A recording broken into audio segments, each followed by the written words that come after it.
when I was school going boy, I went to red light area with one of my friend who was staying there, and I saw that his mother, his sister, and his grandmother, she was about the age of 70 years. They all were doing the prostitution. I thought that if I see my mother, my grandmother, or my sister at that place, what will be my feelings?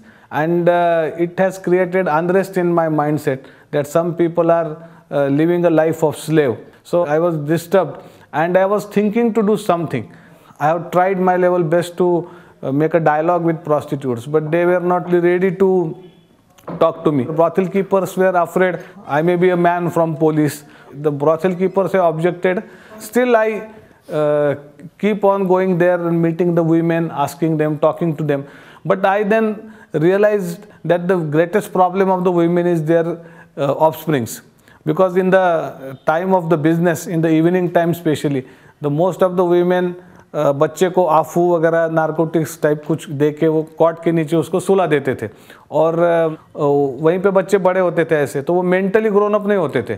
हा 5 वर्षाचा मुलगा दारू पितो, गुटखा खातो, pick pocketing करतो, यांना अन्न म्हणून काही माहीत नाही, संस्कारी वस्तू नाही आणि आपल्या देशाचं संबंध नुकसान होत असेल तर ह्या मुलांमुळे होते. अहमदनगर के चित्रा गली नाम के रेड लाइट एरिया में 2 बच्चों को लेके मैंने शुरुआत कर दी थी. ग्राउंड पे मैं उनको शाम को खाना देता था. यहाँ पे बेकरी है, प्रभात बेकरी नाम की, वो मेरे को ब्रेड और बिस्किट्स देते थे बच्चों के लिए. तो मैं उसको लेके बच्चों को इकट्ठा करता था. फिर लोगों से मैं छोटे डोनेशंस लाता था, जैसे कि खाने की कोई चीज़ें, एजुकेशनल मटेरियल, और मैं बच्चों को इंगेज करता था. फिर समस्या आई कि मैं रात को उनको कहाँ रखूँ, तो मैंने कॉरपोरेशन का जो एक स्कूल था पुराना उसको ले लिया, उन बच्चों को मैंने वहाँ रखा. उसके बाद हमारे समझ में बात आई कि हमको बड़ी जगह की ज़रूरत है और शहर से हमको बच्चों को दूर ले जाना चाहिए. फिर 95 में हमारा शेल्टर चालू हो गया MIDC के नगर में. दिवाली में फटाके बेचते थे, गणपति में हम लोग स्टॉल्स लगाते थे, वड़ा पाव बेचते थे. तो ऐसे 20,000 रुपये मेरे पास जमा हुए थे स्नेहालय के. तो उससे फिर मैंने एक वो जियोडेसिक डोम बनवाया. तो एक दिन आधी रात को मेरे पास कुछ औरतें आई और उन्होंने सागर नाम का एक बच्चा मेरे सामने रख दिया. उसका पूरा सर फटा हुआ था, खून आ रहा था और वो लगभग मतलब बेहोश था. तो औरतों ने बोला कि इसकी माँ है, ये शराब पीती है और आप इस बच्चे को रख लो. तो मैंने कहा भाई मेरे को इनॉग्रेशन करना है, मेरे को शुरू करना है काम. वहाँ पे संडास नहीं है, इलेक्ट्रिसिटी नहीं है, पानी नहीं है, तो मैं कैसे करूँ बच्चों के लिए, को मैं करूँ क्या.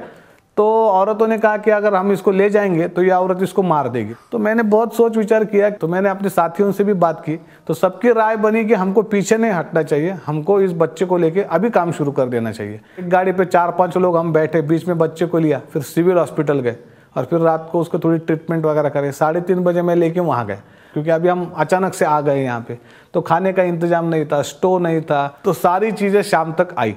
तो हमारे सामने जैसे प्रश्न आते गए वैसा हम लोग एक एक प्रोजेक्ट हमारा शुरू होता गया. 96 में एक बड़ा केस किया हमने, 7 लड़कियों को रेस्क्यू किया.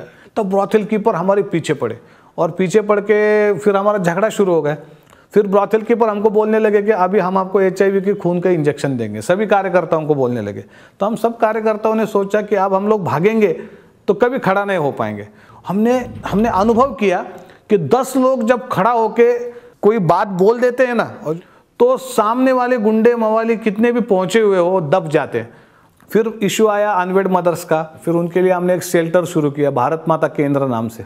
फिर बच्चों के क्या करें, हमारी संस्था में तो लगभग 400 का परिवार रहता है. तो हमने फिर एडॉप्शन सेंटर शुरू किया और जो पॉजिटिव माँ बाप थे जो गुजर गए HIV से और जिनके बच्चे निगेटिव है, उनके लिए हमने फैमिलीज ढूंढना शुरू किया. आज तो खैर बहुत अच्छा प्रोजेक्ट है, हॉस्पिटल है अपना पेशंट्स के लिए, टोटल फ्री ट्रीटमेंट आहे. आता इथलं वातावरण जेवढं सुंदर झालं आहे, नवीन कोणी बी मेंबर आम्ही इथे आणला तर तो मॅच होऊन जातो इथे. आता आम्हाला त्यांना शिकवावं लागत नाही, हे चांगलं नाही, हे वाईट नाही, काही शिकवायची गरज नाही पडत. ते त्यांच्या आपोआप आता बाकीचं वातावरण बघून तयार होतात. अभी तो कोई पेशेंट HIV के कारण मरता नहीं है, एंटीरिट्रोवायरल उनको मिलता है. हमारी जो एल्डेस्ट सर्वाइवर है वो लगभग 24 साल की लड़की है. तो अभी एक नया जनरेशन पूरा आ रहा है कि बाय बर्थ वो लोग HIV पॉजिटिव है अपनी माँ से और अभी उनकी समस्याएं वो बड़े कॉन्फिडेंट के साथ समाज में खड़ी होने की कोशिश कर रहे हैं और स्नेहालय उनकी मदद कर रहे हैं.